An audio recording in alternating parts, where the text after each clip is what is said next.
يوم الدين إياك نعبد وإياك نستعين اهدنا الصراط المستقيم صراط الذين أنعمت عليهم غير المغضوب عليهم ولا الضالين.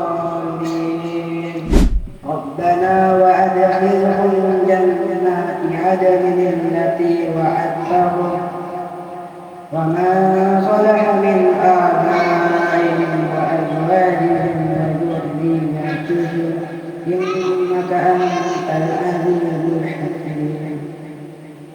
وقهم السيئات ومن تك السيئات يومئذ